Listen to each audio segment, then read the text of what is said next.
Welcome to another edition of AUHSD Future Talks. I'm your host, Michael Matsuda, the Superintendent of the Anaheim Union High School District. And as our audience knows, this show is dedicated to the future of education, its impact on young people today.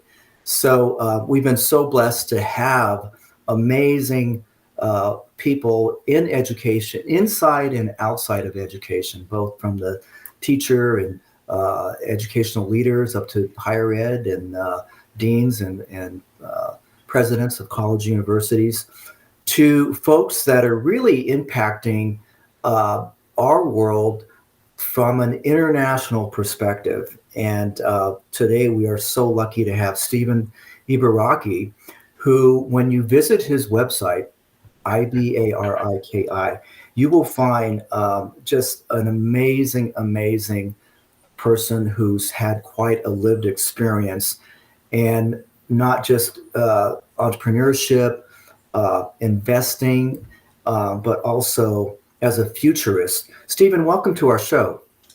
Well, it's such a pleasure to be here, Mike. And I should mention, you're doing amazing things with your school district. You're really transforming education in such a good way. So thank you for all of your marvelous contributions. Well, I think we need each other more than ever. Educators need futurists, people that are connected to especially the world of technology and corporate thinking and nonprofit, but also governmental agencies like the United Nations. One of the things that you have been involved with directly is the United Nations and this Good AI, Good Global Summit, to one of the co-founders and leaders of a private equity firm called RED, among many other things. So I'm really excited to have this interview, Stephen. But let's start with sort of the beginning. What is the DNA that makes you someone who's so committed to impacting social change? It comes from my family. I was raised with this idea of, having social good in terms of your actions, and really looking at return on value. So more than return on investment. Return on value meaning, every time you do an interaction with somebody, what is the positive impact you're going to have? Any job that you do, whether it's with your fellow colleagues or with your clients and customers, what sort of positive value add are you going to provide? So it's a multi-stakeholder point of view, adding value to people in a measurable way, with good takeaways. And that's been infused throughout my life. And it's sort of a guiding principle of the things that I'm involved with.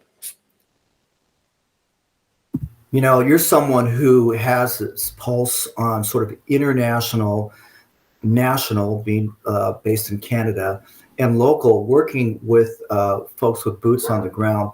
How would you, in a nutshell, talk about the future of the world beyond post-pandemic, and especially as it relates to K-16 education? So, that's a really great question. Post-pandemic, or living with an endemic, let's say, as this, we continue to evolve with this scenario and these challenges, is that digital computational aspects, technology innovation is going to be increasingly threaded through our lives. And we were faced with that challenge when the pandemic happened, right? We go online. Education is now delivered online. There's more digital interaction. That's the reality today. So everything that you look at and how you experience education, but also where you train for future jobs, you should have this digital community perspective of interacting with others, but in a digital way, together with the sort of the hybrid or physical way, and planning for that. And then having this mindset of continually reading and studying what's on the boundaries, because it's the boundaries will become in a very short time the reality that you live with every day. So I recommend, for example, spending maybe 2 to 3 hours just reading every day on edge areas. Edge areas being, what's going to appear maybe in the next 2 to 3 years, and keep that as a consistent part of who you are as you can, can you live your lives with family and also through your jobs and so on, and also in education. So let's just jump right to it. One of those edge areas is this area called the Metaverse, and what that might mean, moving from this two-dimensional internet to a three-dimensional world. Can you describe what the metaverse is and what that might mean in terms of predicting how it will transform educational experiences? Some people describe the metaverse as Web 3.0 or a 3D immersive version of sort of this two-dimensional experience you have with the internet. With the internet, you browse different websites, web pages come up. But what if you didn't have to browse in that traditional sense? So you could have a 3D experience, like you have with Pokemon Go, where you have objects appear in your space, but that could be educational as well. Let's say you can have a conversation with Einstein, but a virtual reality version of Einstein where there'd be some sentience associated with this sort of avatar character, or whether you want to transport to other regions of the world and study history or other ecosystems, you could be there, or even within your own local community, rather than having to go across, let's say in LA, fight all of that traffic or something like that. What if you could be transported to different parts of your community instantly and commune with others, but not in a sort of non-engaging way, where, for example, let's say I'm in your living room, Mike, with you, or in your office, and it's like you're there, even though we're digitally represented. That's the metaverse. It's really this confluence of AR, virtual reality, of 5G, this ability to have really instantaneous sort of communication with each other with no latency, robotics, gaming, entertainment, everything being available at your fingertips. And can you imagine if we even project just a few years out? You have things like Elon Musk with his Neuralink and Neuralace technology, where you can have brain interfaces.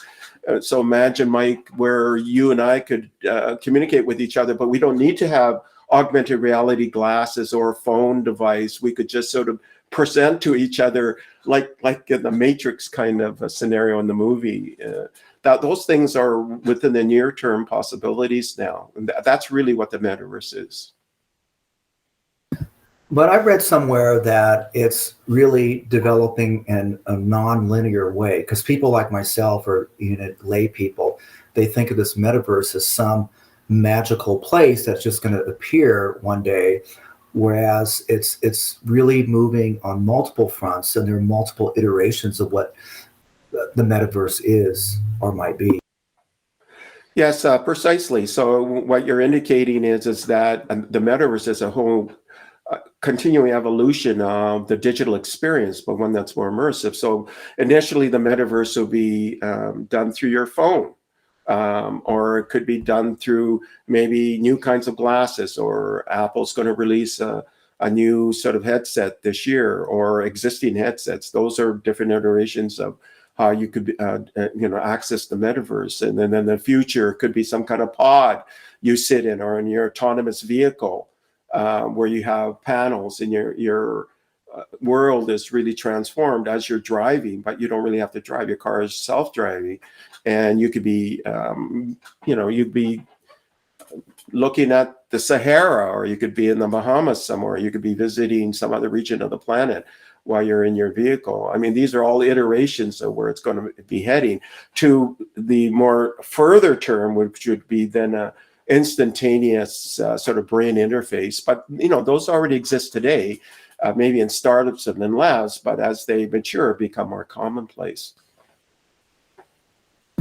Do you think the market itself will determine what the metaverse will look like, since there are so many competing interests that are trying to develop this? I mean, I'm thinking about back, this is dating myself, but back in the day with the big battle around VHS, right? And Sony creating this Betamax that was superior to everything else, but yet it did not catch on. But do you think that this is that the market is going to determine what the metaverse looks like? Yeah, there'll be some of that, but it'll also be guided by standards organizations. For example, some of the organizations that I'm part of are already looking at, is there a way of making interoperability between the different platforms that people have? So for example, Epic Games has this thing called Fortnite, and they basically have a metaverse platform, and they're evolving in this way. And Roblox has another one. It's another gaming platform where you can create your own games. You have Sony have their sort of version, Microsoft indicating they're adapting their mesh technology to their Teams environment. Google, I mean, they're all working on this, but let's get some interoperability so that what you do in one space will then transfer to another space. And you have somewhat that in the internet, right? You bring up a browser, and that browser, doesn't matter which web page you're on, you can resolve that web page. You can, share things with others. You can share links and so on. So that standardization and interoperability, already some thinking is going into that so that you don't get one-offs. So that idea of one-of, I think, is not going to happen here. You're going to have various versions appear initially, and then you're going to see this convergence and confluence where they're going to be able to interoperate. But I think that's going to happen much faster than people think. So let's say in the next few years rather than decades from now. You know, I recently rewatched Avatar, and an amazing movie. But I shudder to think about the person cloistered in his trailer or in his closet eating Cheetos and living this world of Avatar and just totally addicted to it. I know that you're leading this whole ethical discussion about the development of AI. Could you share some of your concerns about this? And we've also, I think our readers are aware with things like eugenics and, all this manipulation of artificial intelligence for sort of bad purposes. So I'd like to hear your perspective on how what we can do to ensure that there is some sort of ethical overlay. We already have done quite a bit of work on the ethics of AI, and that will be transported into the metaverse space. In fact, I'm already working on that already. So what's happened is when AI came out, and then concerns came out about data privacy, about bias in the data, where AI could make the wrong decisions. Have you the ability to intercede when AI makes a decision and you don't think it's correct? Are there some sort of oversight? Well, that started to become codes of ethics, ethical principles and frameworks. And in fact, in 2019, there was about 300 different kinds of ethical frameworks and principles. And then in 2020, they began to operationalize. And what I mean by that is, rather than having a series of principles and so on, let's convert them into things that we could use. So, for example, the tech industry can use them when they're creating new products. Or if I'm a consumer, I'm a student, how am I protected from the influence or the impact of AI built into educational software? Well, it became operationalized by having tools to measure things like bias or to try to get more insight into bias. Startups like Darwin AI, for example, they won awards for this, created an AI where you could sort of measure the trustworthiness of it, and it has some explainability. The Responsible AI Institute, which is an open platform, it's a nonprofit, has created a tool. It's a trust index they can apply in AI. And then last year, the European Union in April announced a series of draft laws. So more than principles, but actually laws that if I'm a company, I have to obey, or if I'm in some kind of ministry position, I have to look at these laws and when I'm applying AI in some way. And these laws are there and policies are there to protect the individual. So you've seen other countries now adopt these laws and or produce drafts of laws, and these will be migrated into newer technologies like the metaverse as it comes together. And there's even thinking about this already. And corporations like Microsoft, for example, has AI Business School, but they built in principles about ethical practices within that free AI Business School for executives.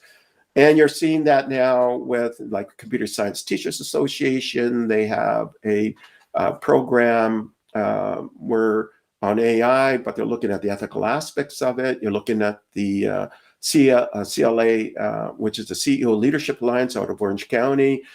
They also are looking at the ethical aspects of it. They're actively talking to companies who are in this space from a data analytics standpoint to an AI standpoint and saying, hey, how can we embed this when we train students, when we prepare people for the workforce, to make sure that that's integrated into curriculum, into education as well. You know, when I talk to you, Stephen, I'm often reminded how siloed education is from the world that you're talking about.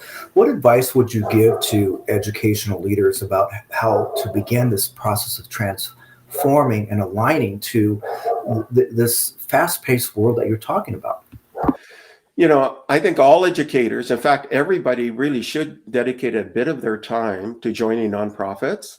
And for example, the IEEE, a very famous organization, they have an active ethical principles program. It's free to participate in these programs. The ACM, Association of Computing Machinery, which is the largest organization in computer science, has different groups working on policies and ethics and so on. The United Nations and the ITU, that's International Telecommunications, which is the host for the AI for Good program, they have a number of work groups and focus groups that you can join. Anybody can join and just take a little bit of time to participate in these activities that are out there.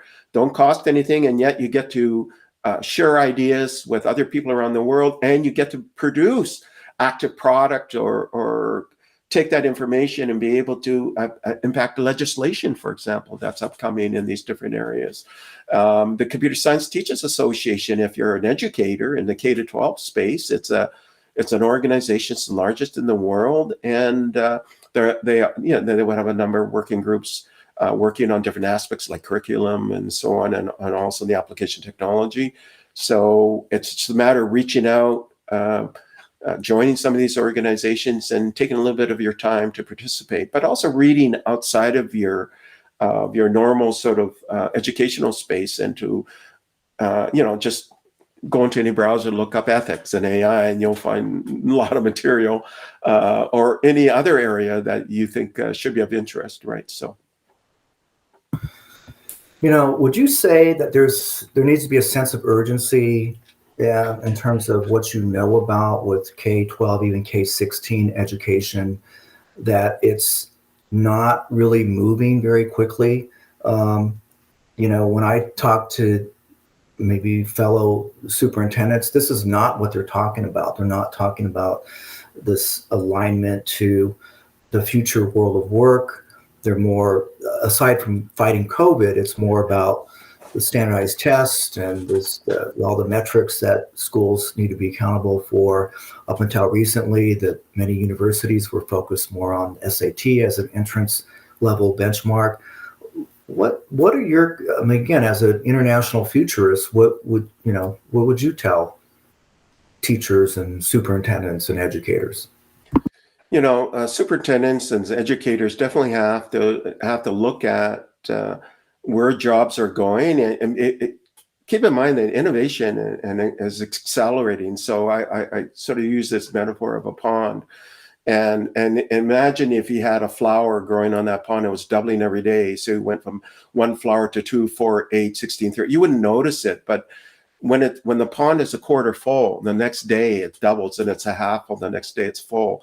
That's the nature of technology today. We're getting more transformation occurring in the next 10 years than the past 10,000 years. So you can't wait and use practices that were 10 years old or 5 years old. You really have to put your foot into the future, because you're preparing your students for jobs that are constantly changing. So you got to train for that innovation, entrepreneurship philosophy of constant change. And the only way you can do that is to embrace that change in your activities, and prepare and gear for all of that change. And I talk about this all the time to CEOs. I mean, I'm embedded with over communities of over 100,000 CEOs and investors and scientists, and That's what we're talking about today. It's changed from before. You know, it used to be you could have some kind of innovation and it could build out over 20 years.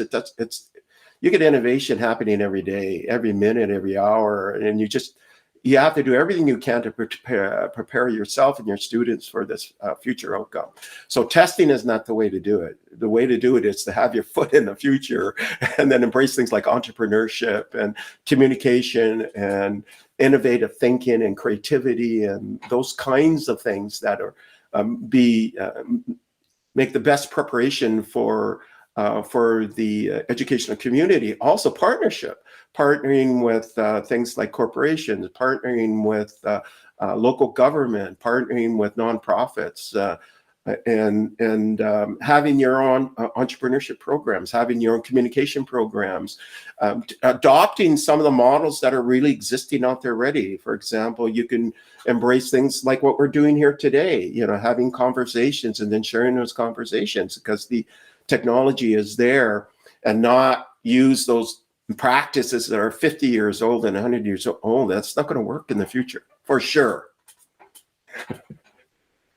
Do you think that the Canada, for example, or other countries, where do you see them in relation to this need to collaborate with education? I mean, what countries are leading these models in terms of K-12, K-16 education? You know, you see some of the European nations out there that are leading in this area.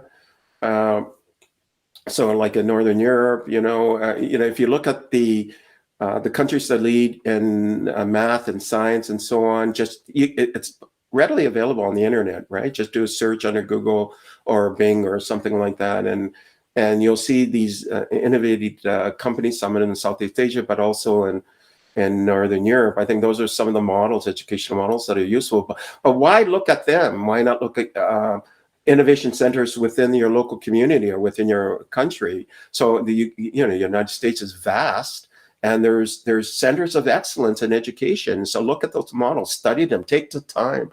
In fact, Mike, you're one of them, right? I think people should look at what you're doing.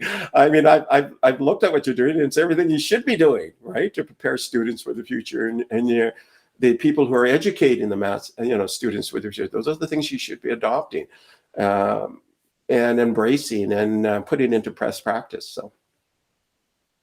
Yeah, you had mentioned that you had talked to some of the folks at OCLA, the Orange County Leadership Associates, led by Doug Wilson. And you, in that conversation, are one of the articles I think that you've written about this concept of RELI, RLI, the acronym standing for Responsible Leadership Through Innovation. Could you, in a nutshell, explain what that is? It has roots in things like responsibility, being responsible and accountable, but also purposeful. So not just looking at return, as I mentioned to you earlier in another conversation, about return on investment, but return on value. So a part of it is the return on investment from a financial standpoint, but what's the positive return to all of your stakeholders? So in education, it's your students, your teachers, your business community, your local government, it's everybody you're going to interface with. What is the return positive benefit to them? And not just looking at isolated pieces or silos, right? So that's the responsible leadership part, and then doing that with innovation, because the reality today is innovation is what is just driving the economy, it's driving jobs. It's happening at such a rapid pace that you got to do this in a cohesive, coherent manner, and that's responsible leadership and innovation. So again, do you think that, I mean, especially looking at a country like the United States, which seems to be so polarized and about everything, including education, there's some folks that say we need to go back to the basics and we've kind of lost our way. There are others that want to move forward. And I know you and I have talked about there are certain pockets where a lot of this cohesion is happening, but what do you predict what's going to happen regarding this polarization of this, not just this country, but across the world, in terms of how to address these educational imperatives? That's a really difficult question, and it's a difficult challenge. Polarization does not, you need confluence and you need some common ground, right? And to have common ground, you have to have a conversation. And you have to be willing to be inclusive and diverse in your thinking, but to have that conversation. And polarization is preventing that conversation, and that will not end well, guaranteed. So that's why within the different CEO communities that I'm working with, thousands, literally tens of thousands of them, there's this embracing of inclusion and diversity and communication and common ground. Because when you look at common ground, that you can then get to common goals, and then definitely that's got to be the priority.